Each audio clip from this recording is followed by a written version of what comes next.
pudimos desmantelar una peligrosa banda a sus participantes. Allí tenemos 4 personas detenidas.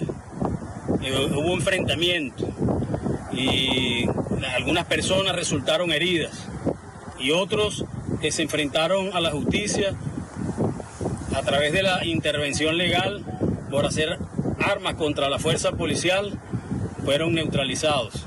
Presuntamente, el enfrentamiento fue con la banda de alias El Conejo, aliado con Carlos Revet, mejor conocido como El Coqui, cuyo paradero era incierto luego del operativo en la Cota 905 en julio de 2021. Hasta ahora se conoce que hay 5 heridos, entre ellos un menor de edad, quien se encontraba con su madre. También 2 funcionarios públicos, uno del 6CPC y otro de la Policía Nacional Bolivariana. En esta zona tenían varias garitas, fueron desmanteladas por los cuerpos policiales, dejaron armas, equipos de comunicación, libros de contabilidad también, una mafia que operaba aquí en Tejería. Si podemos ver, tenían control parcial de la autopista. Hemos recuperado este espacio, hemos liberado este espacio para la paz. Ceballos aseguró que siguen las investigaciones y están en la búsqueda de cómplices. Asimismo, aseguró que habrán 19 puntos de control en Tejerías para la seguridad de los ciudadanos.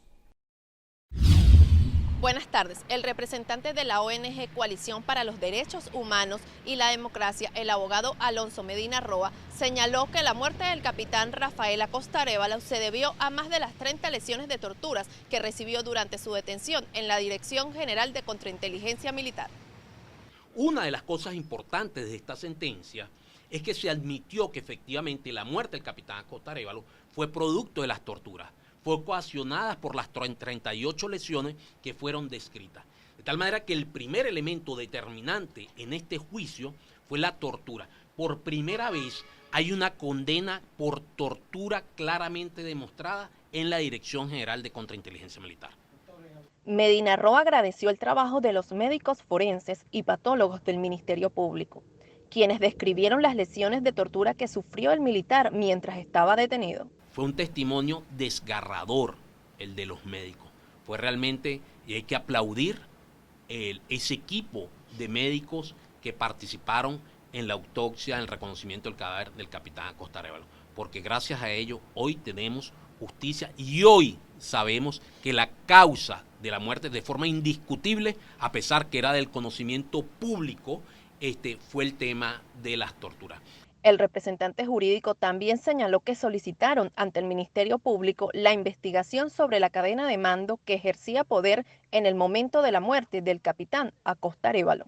Sin embargo, una de las peticiones particularmente de esta representación, de la representación de la víctima del juicio, es que se investigue la cadena de mando, entendiendo que los eventos, los hechos que fueron objetos del debate, ocurrieron en la Dirección General de Contrainteligencia Militar.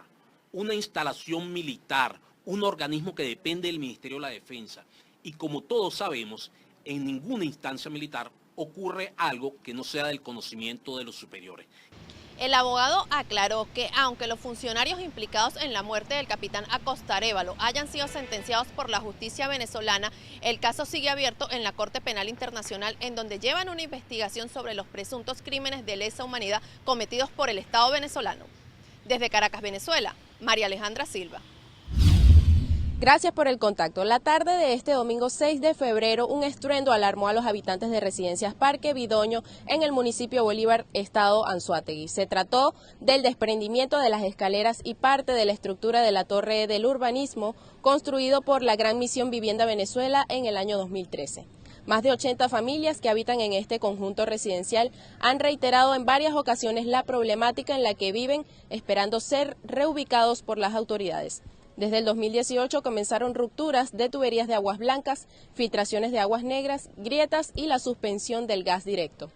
Algunos han tenido que desalojar y mantenerse en casas de familiares y refugios debido al colapso total de algunas estructuras el pasado 6 de enero de este año. A un mes exacto de la situación, los vecinos explicaron que hace tiempo se les notificó sobre una reubicación para desalojar por completo las residencias. Sin embargo, no ha habido soluciones ni respuesta. Desde el estado Anzoátegui reportó para ustedes Leandra Villalba. Alerta en Brasil por la variante Omicron del coronavirus. El ministro de Salud, Marcelo Queiroga, informó que aumentaron los casos y muertes en toda la nación. También hay mayor presión sobre el sistema sanitario, así lo aseguró Queiroga. Los últimos datos oficiales del gobierno brasilero registraron un alza de 1.000 muertos más en 24 horas y más de 287.000 contagios.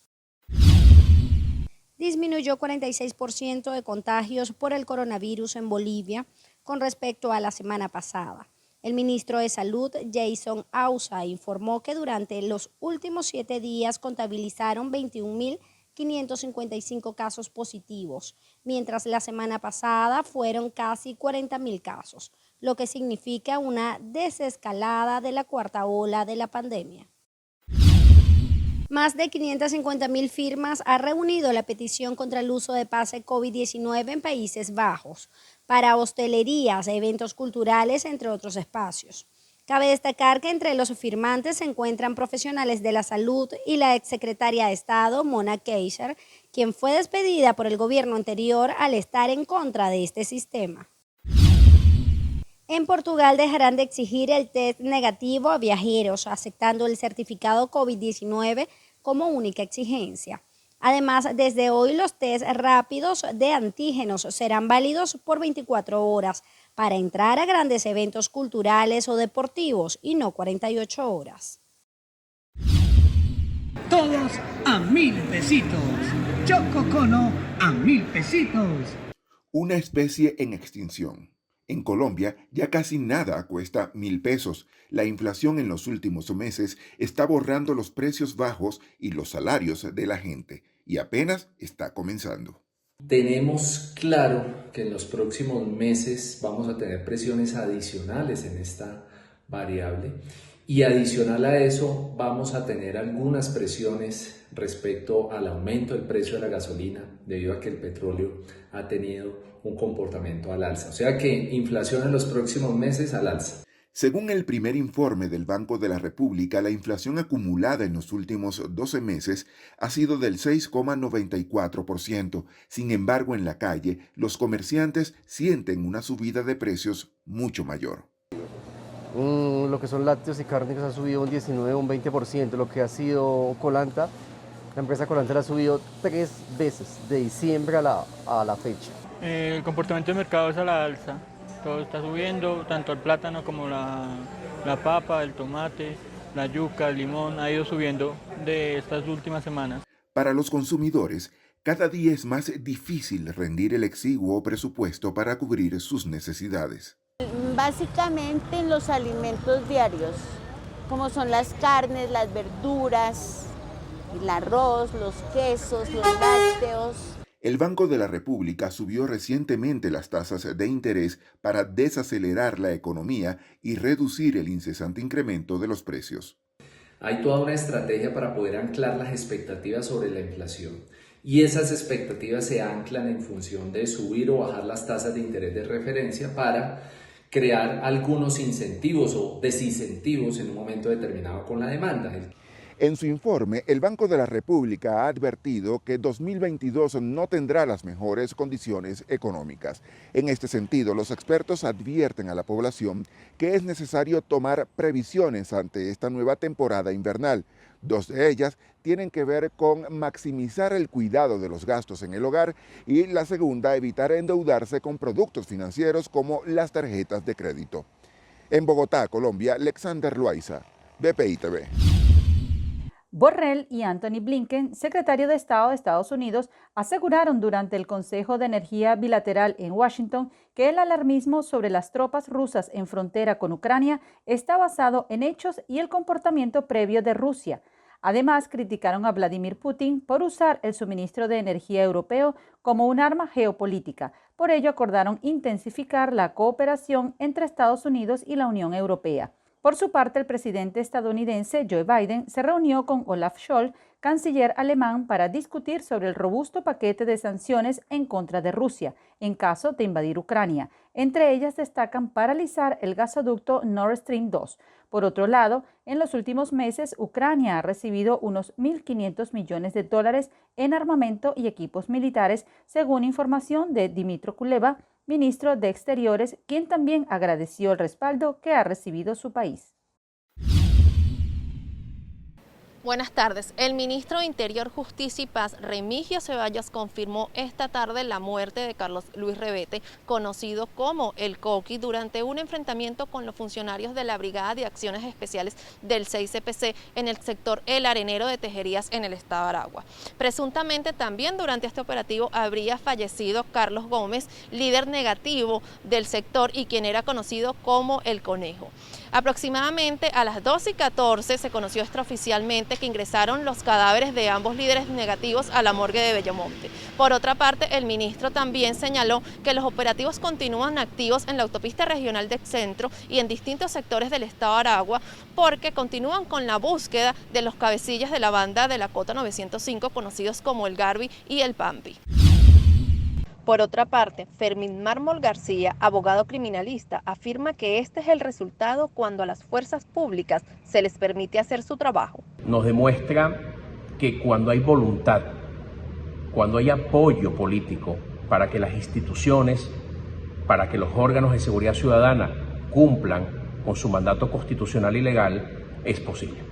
Agregó que los órganos del Estado pueden hacer su trabajo aunque sea muy costoso en lo patrimonial y doloroso en lo emocional. Sí es posible hacer valer la Constitución y las leyes. Sí es posible luchar contra la delincuencia sin que se violen derechos humanos. Sí es posible hacer alianzas con otras fuerzas vivas del país para acometer una reducción importante del crimen y la violencia en Venezuela. Esa es una lectura que debe dársele a la muerte del Coqui. El especialista aseguró que el tumor social de la violencia y el del crimen hicieron metástasis en el país. Aclaró que no toda conducta violenta es crimen y no todo crimen es violento. Sin embargo, Mármol señaló que Venezuela tiene lo peor en ambos casos: una conducta ciudadana muy violenta y también estructuras de crimen dedicadas a delitos violentos con control territorial. La gente deja de ser ciudadano para convertirse en mero habitante, mero poblador, donde estas estructuras del crimen logran tener control territorial. Se convierte en un primitivismo social, genera un primitivismo institucional porque las instituciones son percibidas como parte del problema, como incapaces de resolver ese asunto. Y eso ha sucedido a lo largo de muchos años, razón por la cual las bandas criminales, las estructuras de criminales extranjeras o nacionales, al no tener contención represiva en el ámbito jurídico, bueno, encuentran un territorio fértil y hacen su asentamiento y buscan controlar y someter población. Pero por otro lado, ¿qué se está haciendo en lo social? Evitar que más personas se sumen al crimen, a la violencia. El especialista Mármol García hizo referencia en que los menores deben ser educados bajo otros estándares y que la crianza en casa es un punto primordial para evitar las conductas violentas en la adultez. Desde Caracas, Venezuela, María Alejandra Silva. Sin ningún tipo de contraloría se realizan los trabajos en la Universidad Central de Venezuela. Así lo denunció Víctor Márquez, presidente de la Asociación de Profesores de esta casa de estudios, quien además catalogó esto como una intervención a cuentagotas de la casa de estudios. En primer lugar, el inicio de esas actividades por parte del régimen fue un inicio sin consentimiento y sin aprobación por parte de la Universidad Central de Venezuela, lo cual en la práctica significa una violación a la autonomía universitaria. En segundo lugar, las actividades de remodelación no están siendo debidamente acompañadas por la institución universitaria, por la Comisión de Preservación del Patrimonio de la UCB. Los salarios que le están pagando al personal que labora para producir esa actividad es muy superior a cualquier sueldo de los miembros de la institución universitaria. Márquez manifestó que no se les ha permitido a los trabajadores universitarios participar en los trabajos realizados en el campus de la UCB. Lo que están haciendo no es la recuperación de la destrucción como producto de la propia institución. Lo que están haciendo es cumplir con la obligación que tienen de mantener las instituciones educativas del Estado venezolano.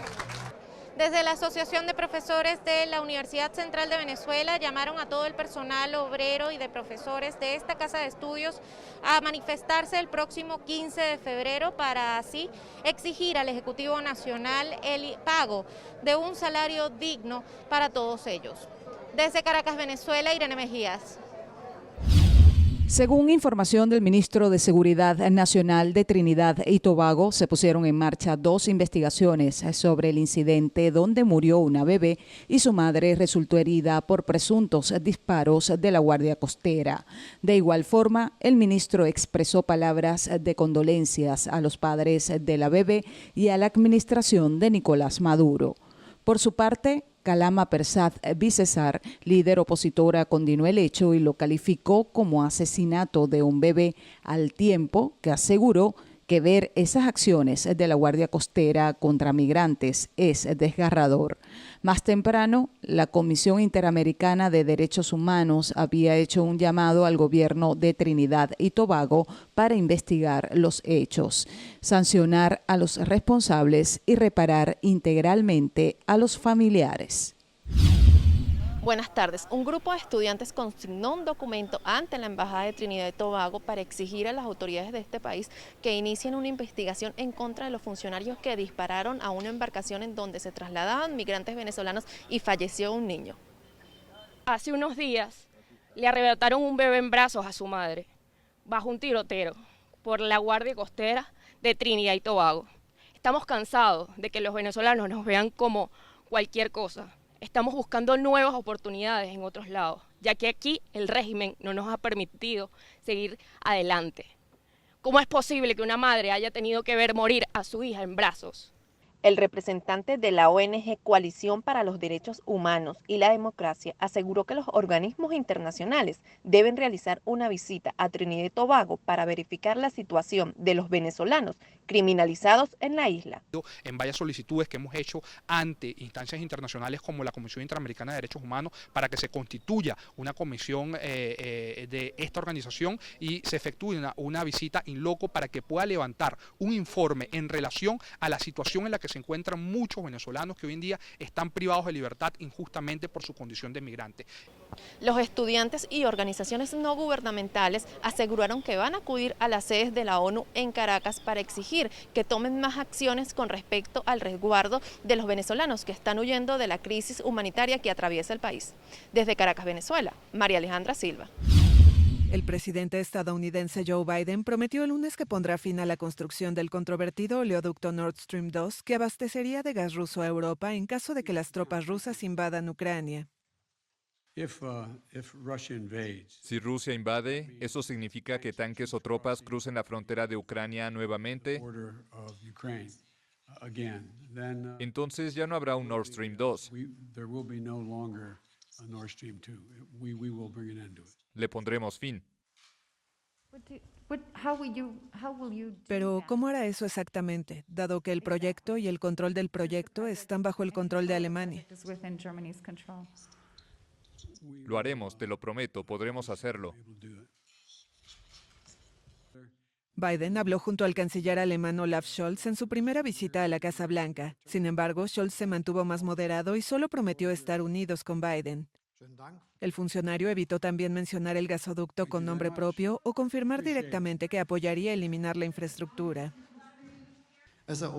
Como ya dije, estamos actuando juntos, estamos absolutamente unidos y no tomaremos pasos diferentes. Daremos los mismos pasos y serán muy, muy duros para Rusia, y ellos deberían entender. La declaración de Biden ha sido la más contundente respecto al futuro del nuevo gasoducto que ya se terminó, pero que no ha empezado a canalizar gas natural hacia Alemania. Rusia mantiene más de 100.000 tropas concentradas en la frontera con Ucrania por órdenes del presidente Vladimir Putin, lo que ha causado grandes tensiones con la OTAN y sus potencias occidentales.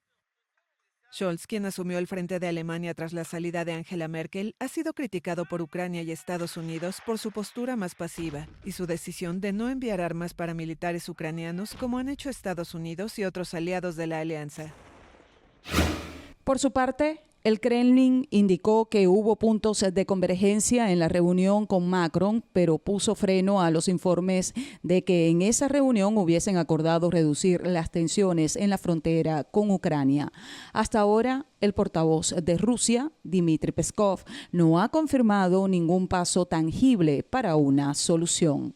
Por otro lado, Boris Johnson, primer ministro de Gran Bretaña, advirtió a Rusia que una mayor incursión en Ucrania sería un trágico error de cálculo e insistió que el diálogo y la diplomacia es el único camino a seguir.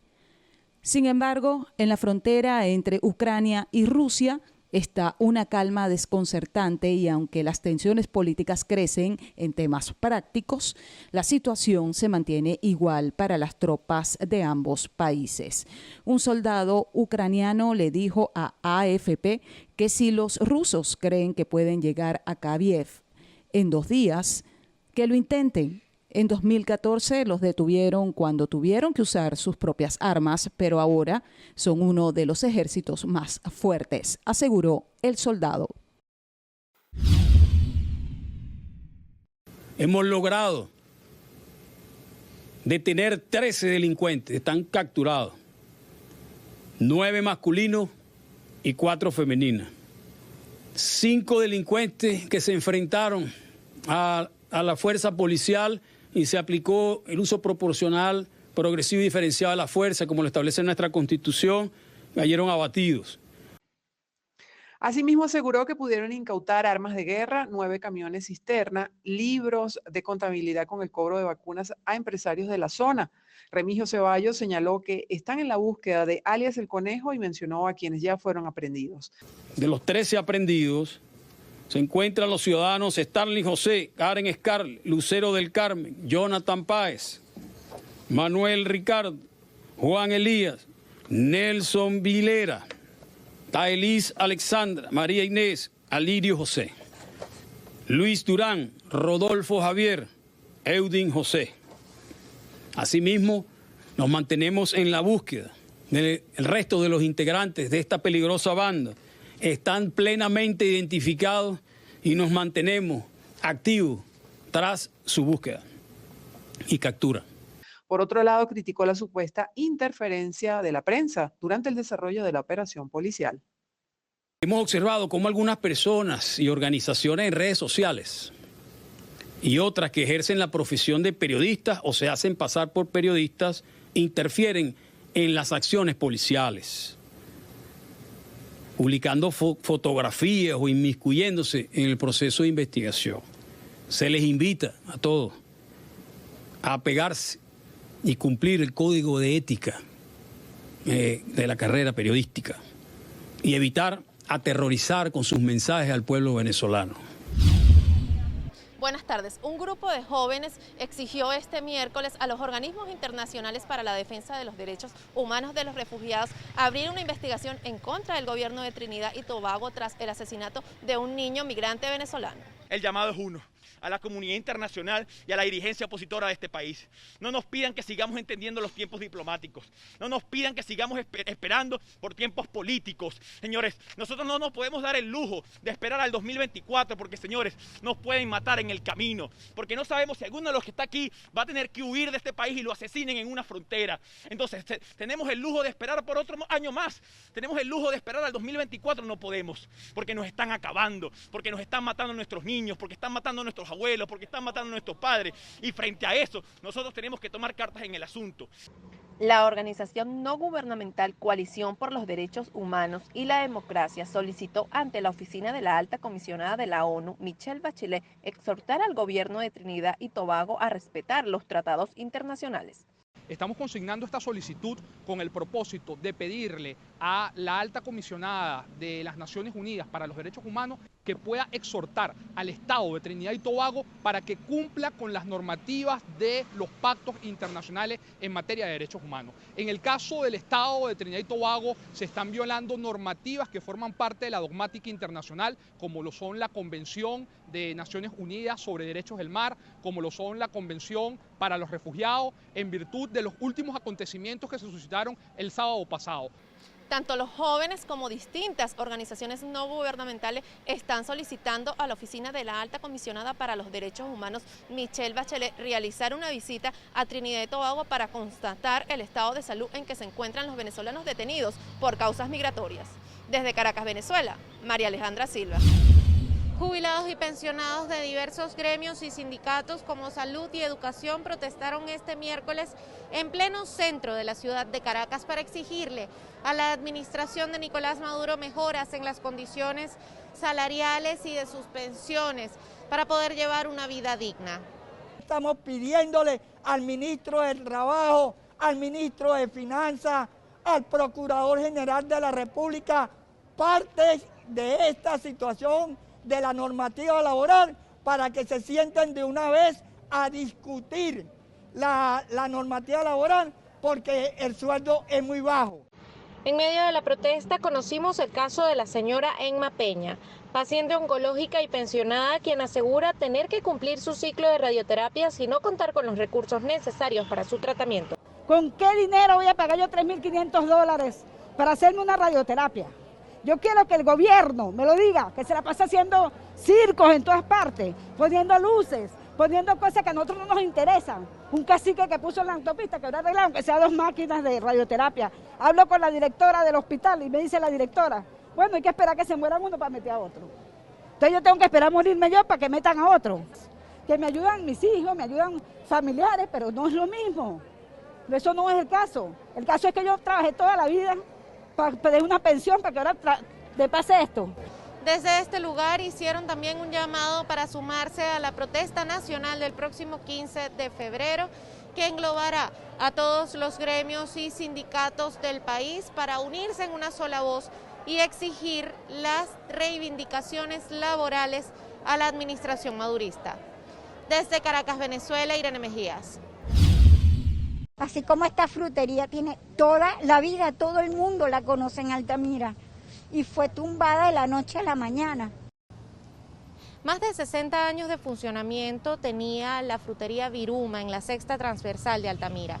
Esto hasta que este martes el Tribunal 33º de primera instancia de control de la ciudad ordenaba el desalojo y posterior demolición de este lugar. Además también la demolición de la casa de la señora Marta Paredes. Aproximadamente a las 4:30 de la tarde, la familia Paredes y más de 10 empleados de la frutería vieron cómo todo se derrumbaba ante sus ojos tras una orden judicial que aún no entienden. Nosotros tenemos nuestros documentos de toda la vida que hemos estado allí, tenemos nuestro papel supletorio de vivienda, tenemos la primera patente de Altamira que fue otorgada a mi madre cuando abrió la frutería por primera vez. Sacaron toda la mercancía de la frutería, la montaron en un camión. Luego me dijeron, bueno, busca un sitio donde llevar tu mercancía. Y de ahí empezaron a destruir la frutería y no tuve chance ni de respirar. Cuando pasaron la media hora ya sentí de que todo se estaba derrumbando. De que no fue fácil, de que pensé que los días de trabajo, que ¿para qué valorar tú levantarte todos los días a las 4:30 de la mañana para venir a elaborar y de la noche a la mañana un grupo de personas tirarte todo el piso? Una contraorden del mismo tribunal llegaba pasadas las 6 de la tarde. Sin embargo, ya el daño estaba hecho. La demolición había sido ejecutada sin aún este miércoles dar una razón oficial de lo sucedido. Tarde, sí fue tarde, porque ya habían demolido todo, pero llegó y no nos pudieron quitar lo poquito que tenemos. Y bueno, como dice el chamo de la frutería, nos quedamos en la calle. La propietaria denunció que el dueño de una conocida tienda por departamentos estaría detrás de estos hechos, pues aseguran que desde hace 2 años le estarían obligando a vender su propiedad. Esto lo compró todo Champra y el señor ha estado detrás de nosotros, bueno, tratándonos mal en el sentido de que nos manda gente, a nosotros abogados nos estaban dando $5,000 por todo esto para que nos fuéramos de aquí. Entonces yo le digo, bueno, mira, así como tienes a Traqui, tú puedes pagar por este terreno. Porque los camiones que se llevaron las cosas de los lados decía Traqui en gigante. Entonces no creo que sea otra persona sino Traqui. Desde BPI TV buscamos la reacción de las autoridades del municipio Chacao. Sin embargo, hasta el momento de esta nota no se recibió respuesta. En un comunicado, la alcaldía de Chacao asegura no ser parte de este pleito legal, pese a que estas personas ahora no tienen para dónde ir y ni siquiera saben a dónde fueron trasladados sus objetos. Desde Caracas, Venezuela, Irene Mejías. Aumentaron 7% las muertes por COVID-19 en el mundo, es decir, casi 68,000 fallecidos. Así lo informó la Organización Mundial de la Salud, mientras que los nuevos casos reportados disminuyeron un 17%, unos 19 millones de contagios, contabilizó la OMS.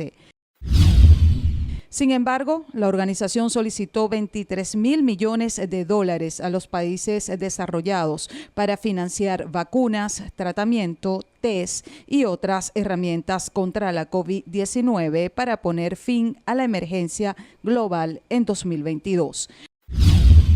Asimismo, Antonio Guterres, secretario general de las Naciones Unidas, aseguró que es necesario ayudar a los países que aún tienen dificultades para acceder a las vacunas y tratamientos contra el coronavirus. Además, pidió apoyo para recaudar los fondos solicitados por la OMS. Por otra parte, todas las restricciones vigentes por la pandemia fueron eliminadas en Suecia gracias al alto porcentaje de vacunados. Además, ya no consideran la COVID-19 como una enfermedad crítica para los ciudadanos. Este sería el segundo país de la Unión Europea, junto a Dinamarca, en quitar todas las medidas por el coronavirus.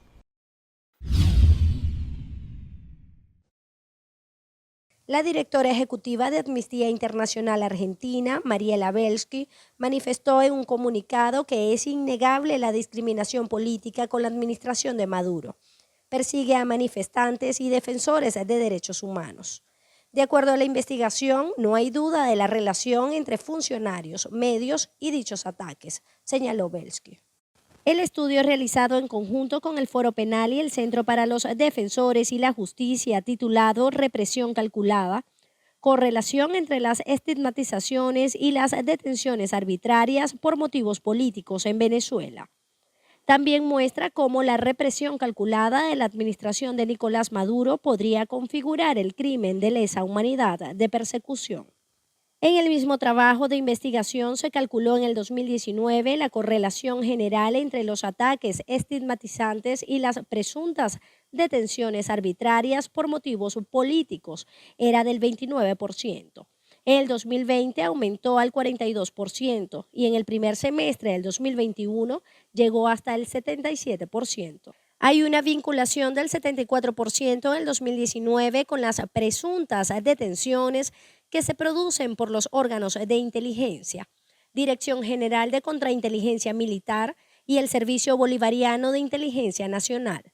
En el 2020 por los órganos dependientes de la Policía Nacional Bolivariana, incluyendo las Fuerzas de Acción Especial, que sube hasta el 92%. Y en el 2021 por órganos de naturaleza civil y descentralizados, como las FAES, los cuerpos de la Policía Municipal y el Cuerpo de Investigaciones Científicas, Penales y Criminalísticas, que también asciende al 92%, detalló Amnistía Internacional.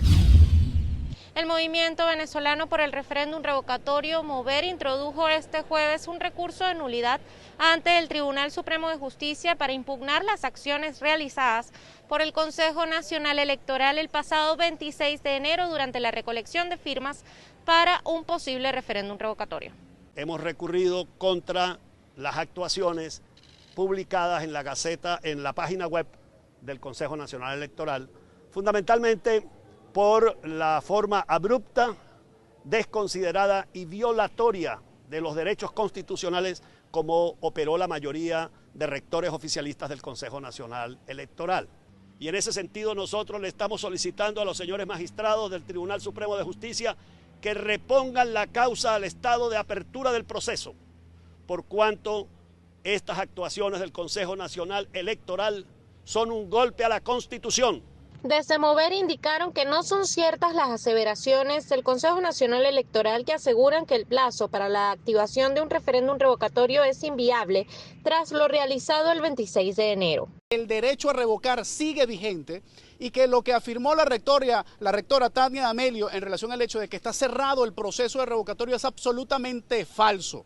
Que desde Mover, reconocido por el Poder Electoral como una agrupación de ciudadanos, nosotros hoy seguimos afirmando que el derecho a revocar está vigente, que durante el año 2022, hasta tanto no haya un pronunciamiento a favor de los elementos que están establecidos en las propias normas y en la Constitución, nosotros estaremos buscando impedir que se termine de ejecutar un proceso de golpe de Estado constitucional.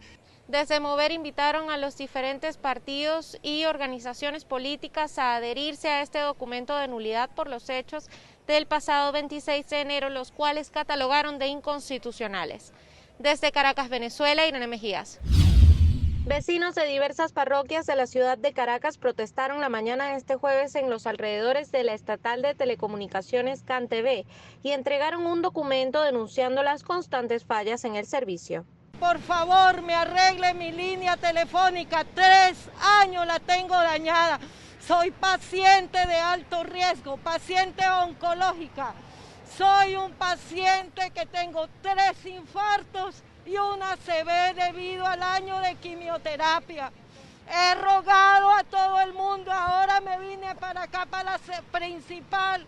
He hablado con David Requena. Voy a hacerle una huelga al mayor general Jesús Saldana para que por favor me atienda. La situación de la señora Livia Gallego se repite en miles de hogares venezolanos que no cuentan con el servicio de telefonía e internet y hacen cada vez más difícil las condiciones de vida de los ciudadanos. En épocas de pandemia, en épocas donde el sector estudiantil necesita estar estudiando permanentemente, lo que estaríamos en presencia de una violación entonces al derecho a la educación, el derecho a la comunicación libre, etcétera, etcétera. De tal situación entregamos esa correspondencia a los comités de usuarios y le exigimos al presidente una reunión lo más pronto posible para tratar cada uno de los casos donde están cortados los teléfonos fijos de las distintas comunidades. Desde la sociedad civil aseguraron que seguirán protestando de manera pacífica hasta obtener una respuesta positiva por parte de la empresa. Desde Caracas, Venezuela, Irene Mejías. Ya son 14 opositores nicaragüenses los declarados como culpables por la justicia de ese país por el delito de conspirar, entre ellos el líder campesino, aspirante a la presidencia de Nicaragua, Medardo Meirena, acusado de traición a la patria, y la Fiscalía solicitó 13 años de prisión. Según organismos humanitarios, otros detenidos fueron el dirigente rural Pedro Mena, el politólogo José Antonio Pereza y el campesino Alexis Peralta, para quienes se pidió 10 años de pena. Por su parte, en Bolivia fue aplazado el juicio de la expresidenta interina Yanine Áñez, acusada del golpe de Estado 2, actuando contra la Constitución Política del Estado del 10 al 12 de noviembre de 2019, dentro de la ilegal autoproclamación en la presidencia de Bolivia, según lo expresó el ministro de Gobierno Eduardo del Castillo.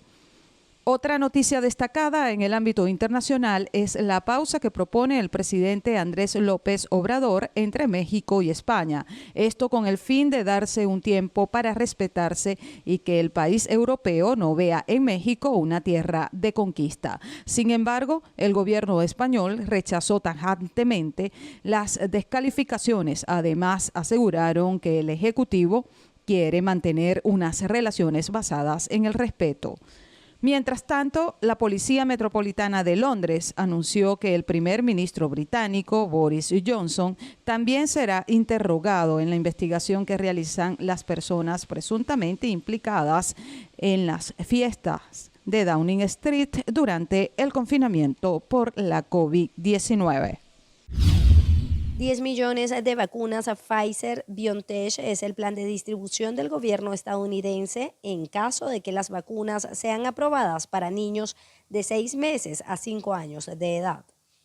Según un documento publicado por los Centros para el Control y la Prevención de Enfermedades, el 15 de febrero se espera una respuesta por parte de la Administración de Medicamentos y Alimentos de Estados Unidos sobre la autorización de la vacuna contra la COVID-19. Por su parte, Japón se ampliará hasta el 6 de marzo las restricciones para la COVID-19 en Tokio y 12 regiones más, impuestas desde diciembre como resultado del aumento de casos por la variante Omicron del coronavirus. Desde enero, el país atraviesa la sexta ola y la más contagiosa desde el inicio de la pandemia. Mientras tanto, el gobierno de Filipinas abrió sus fronteras a turistas de 157 países sin necesidad de hacer cuarentena, con la condición de que estén vacunados contra la COVID-19 y tengan un test negativo de máximo 48 horas antes de hacer el viaje. Estas medidas luego de casi 2 años de cierre por la pandemia. En el terminal de pasajeros de El Salitre, las largas horas de espera por un bus en sillas incómodas es cosa del pasado. Esta iniciativa provee a miles de personas que a diario transitan por este terminal terrestre de un moderno lugar donde recargar sus baterías y sus equipos electrónicos. Le tenemos Wi-Fi por si no tienen para comunicarse, para cargar el celular. Tiene ventilación, tiene iluminación. Le prestamos el servicio de cobijas térmicas para el frío.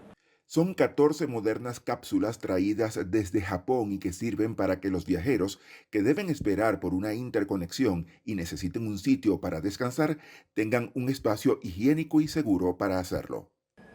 Más o menos tenemos un promedio de unas 100 personas. Diarias llegan por ahí de día, por ahí unas 10. A veces un poquito más, a veces un poquito menos. De noche sí llega un poquito más de gente, por lo que viene mucha gente de noche y llegan aquí y no tienen a dónde ir. Aunque empezó a funcionar hace apenas 7 meses, la idea ha tenido gran aceptación entre viajeros nacionales y extranjeros. Llegan aquí, descansan las horas que sean necesarias para ellos sentirse tranquilos y poder seguir su viaje. Este novedoso servicio cuenta con la posibilidad de reserva, lo que le brinda a los usuarios la oportunidad de ahorrarse casi el 50% de la tarifa normal. Esto, por supuesto, lo pueden hacer a través de su página web. Desde Bogotá, Colombia, Alexander Loaiza, BPI TV. Yaelvis Santoyo era un bebé de 1 año que fue asesinado en los brazos de su madre por la Guardia Costera de Trinidad y Tobago, mientras huían de la crisis humanitaria que atraviesa Venezuela. Prima, anoche nos agarró la costera y eso fue plomo y me mataron el muchachito en mi mano, mi hijo quedó muerto. El abogado y coordinador del Centro Comunitario de Aprendizaje, SECODA, Carlos Trapani, explicó que el gobierno de Trinidad y Tobago tiene un patrón de persecución contra los migrantes venezolanos. Corresponde un patrón, es un patrón sistemático de criminalización y hostigamiento al migrante venezolano por parte de autoridades de Trinidad y Tobago. No es el primer incidente, ya hace un par de meses, el año pasado, ocurrió un altercado donde enviaron a alta mar a una balsa con venezolanos donde se incluían niños. Cuando uno revisa el comunicado de la Guardia Costera alegando legítima defensa, bueno, esas afirmaciones caen por su propio peso porque no hay criterios de proporcionalidad, ni explican cuál fue la amenaza inminente, y cuesta entender cómo una lancha puede hacer frente y embestir a un barco propio de la Guardia Costera.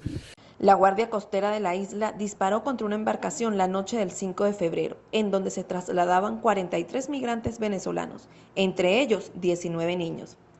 Por lo que Trapani señaló que la muerte del pequeño Yaelvis fue un homicidio intencional. Desde mi punto de vista, ¿qué fue lo que ocurrió? Bueno, fue un homicidio intencional. Entonces es importante que las autoridades de Trinidad y Tobago desarrollen una investigación exhaustiva, expedita, imparcial, que permita identificar las responsabilidades. Y responsabilidades a distintos niveles.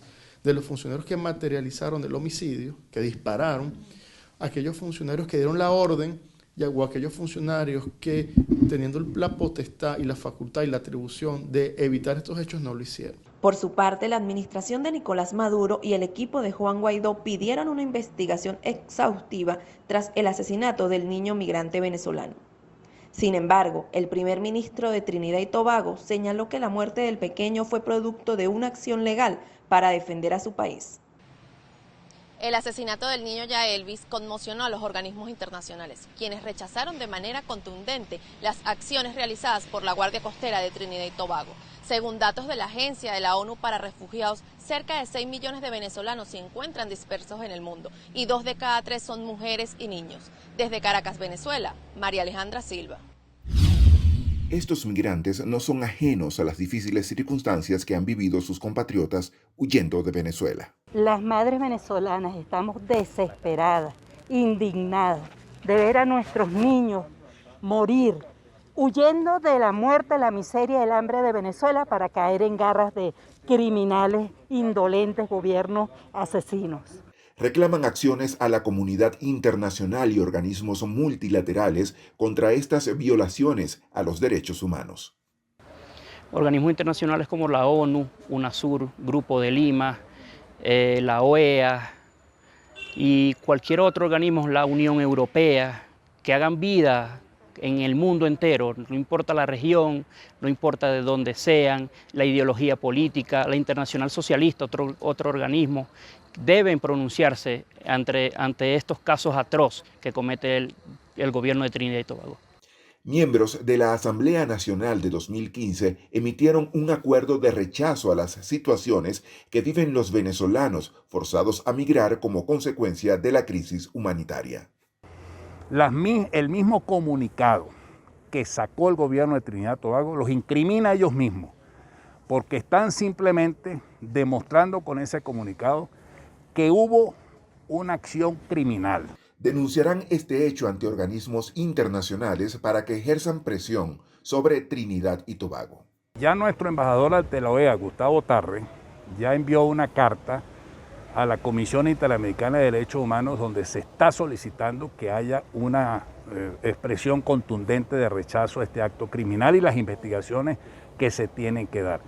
En lo que va del año 2022, 3 niños han perdido la vida tratando de escapar de la realidad venezolana. Uno en la frontera entre México y Estados Unidos, un segundo caso que se presentó en la frontera entre Perú y Bolivia y este tercero tratando de ingresar a territorio de Trinidad y Tobago. Esta situación desnuda que la crisis migratoria venezolana, lejos de mejorar, está empeorando. Desde Bogotá, Colombia, Alexander Loaiza, BPI TV. En el marco de la conmemoración del Día de la Juventud en Venezuela, el próximo 12 de febrero, este viernes, diversas plataformas civiles y estudiantiles realizaron distintos homenajes a los caídos en protestas antigubernamentales. En el municipio Chacao, el movimiento estudiantil desplegó una tela en homenaje al joven Neomar Lander, asesinado en el 2017 mientras participaba en una protesta antigubernamental, e hicieron un balance de lo que es ser joven en Venezuela. Los jóvenes tenemos que decidir entre estudiar o trabajar, y los que estudiamos nos enfrentamos con universidades que están devastadas, donde el AMPA ha destruido y ha desmantelado nuestros recintos universitarios. Además, esto sin contar del ataque que tiene el Estado contra las universidades, donde viola la autonomía universitaria. El llamado a la sociedad civil, cuando nos preguntan qué piensan los jóvenes, qué piensa la ciudadanía, hoy tenemos un objetivo muy claro: reorganizarnos, rearticularnos y reconstruir el tejido social que luego de 2 años de pandemia y una enorme crisis, porque Venezuela no se ha arreglado, tenemos el compromiso de echar para adelante. Por su parte, en la parroquia La Candelaria, vecinos se congregaron en la esquina de Tracabordo, donde el 12 de febrero de 2014 caía Basilda Costa, y restauraron el mural Monumento a los Caídos. A pocas cuadras de Miraflores seguimos recordando a nuestros mártires, a los mártires de la democracia que cayeron por la dictadura. Por eso el día de hoy estamos restaurando un mural, un pequeño mural con los rostros, como dije, de Basilda Costa, de nuestro Conan Quintana y de Carlitos Moreno. Incluso ahí pueden ver la placa de Juancho Montoya, que fue un colectivo del oficialismo que también fue asesinado ese 12 de febrero.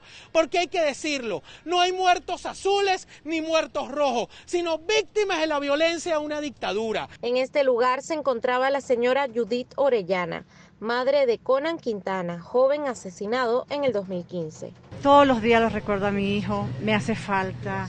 tengo sus cosas igual, su cuarto, todo está igual. Para mí es como si está de viaje o fue a la universidad, pero todo está igual. Lo tengo ahí igual. Tengo mi hija, la morocha, y bueno, ella es la que me da fuerza también para seguir adelante. Pero lo único que pido es justicia.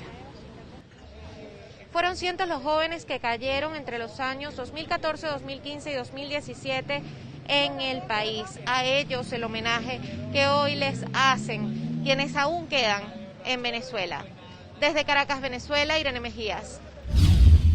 Gremios y sindicatos de distintos sectores del país anunciaron este viernes los puntos de ruta para la marcha nacional convocada para el próximo 15 de febrero, donde se exigirán mejoras salariales a la administración de Nicolás Maduro. Esta protesta será en distintos entes.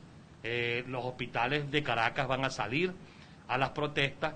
El otro punto que tenemos es Parque Carabobo y se han sumado 10 estados hasta este momento, hasta el día de hoy. Podemos hablar del estado Zulia, Falcón, Lara.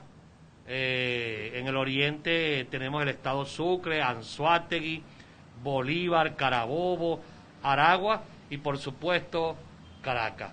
Las exigencias, por supuesto, las repito, el salario de los trabajadores tiene que buscársele una solución a este tema. No estamos hablando de lo que está acostumbrado el gobierno, de que aumenta para que la inflación se coma en pocos días el salario de los trabajadores. El magisterio venezolano también fijó posición ante la situación y llamó a los docentes de las diferentes instituciones a salir el próximo martes. Tenemos docentes que se nos están escapando de Venezuela para ir a buscar otro futuro fuera del país. Por tal motivo nosotros nos incorporamos a esta gran acción que está haciendo la red sindical y vamos hasta este 15 de febrero en Parque Carabobo. Dirigentes gremiales aseguraron que se cumplieron ya 9 meses con un salario mínimo de 7 bolívares, lo que ha originado una deserción masiva de trabajadores en el país. Desde Caracas, Venezuela, Irene Mejías. El secretario general de la OTAN, Jens Stoltenberg, aseguró que Rusia está aumentando la preparación de sus tropas y también la cantidad de militares. Asimismo, Antony Blinken, secretario de Estado de Joe Biden, afirmó que Rusia podría invadir Ucrania en cualquier momento. Además, se conoció que líderes occidentales sostuvieron una reunión para discutir sobre la situación en Ucrania. Esta noticia sigue en desarrollo.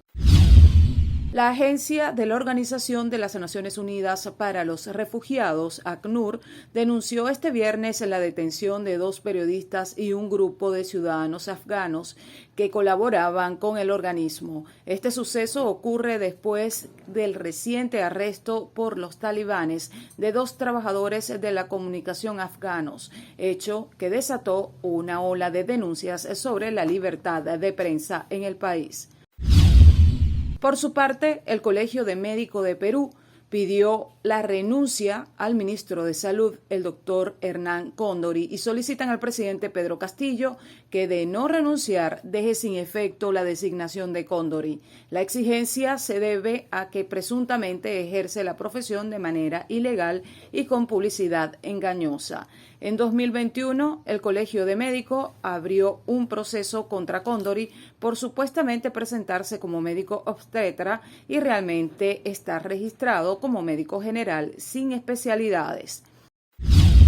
Según un estudio, algunas de las secuelas por coronavirus son más frecuentes en mujeres que en hombres, como la fatiga, dolor de cabeza, la pérdida del cabello. Además, la ansiedad, depresión o problemas para dormir son secuelas a largo plazo.